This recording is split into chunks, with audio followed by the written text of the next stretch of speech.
Ela e Boni. Esta cadela apareceu abandonada o 11 de outubro en Caldas de Reis. A non ter microchip, os traballadores do can non puideron identificala. Boni foi adoptada o día 31 de outubro por un veciño de Meaño. Esta cadela representa os máis de 1100 cans que foron recollidos este ano polo Centro de Acollida e Protección da Deputación de Pontevedra. O Nadal é unha das datas na que máis aumenta a compra destes animais. Moitos deles acaban sendo abandonados ao rematar as festas. Para tratar de evitalo, a institución provincial presentou hoxe unha nova campaña co obxectivo de fomentar a adopción e a esterilización. Esta campaña quere facer fincapé na importancia da adopción fronte á compra e, por outro, na importancia de esterilizar para evitar a cría irresponsable de animais que logo xenera tantos problemas e tantos abandonos e maltratos.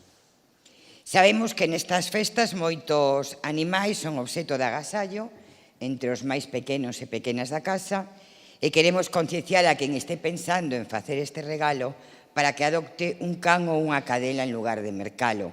É unha actitude moito máis responsable, máis social e acorde co benestar animal. Carmela Silva aproveitou este acto para facer un balance dos datos rexistrados ata este momento no can. Baixa o número de recollidas, 1.176 ata o 15 de novembro, cando a cifra de todo o pasado ano foi de 1.788. Hai un incremento notable tamén das adopcións, ata o 15 de novembro acadamos 410, superando de largo as 360 de todo o pasado ano. E parece que imos romper o récord de 430 adopcións que tivemos no 2016. Na nova campaña de Nadal, a Deputación de Pontevedra distribuirá máis de 9.000 cartéis e de 13.000 dípticos entre os 61 concellos da provincia. Tamén se entregará nos centros de educación primaria e secundaria, nos centros universitarios e nos colexios de veterinarios.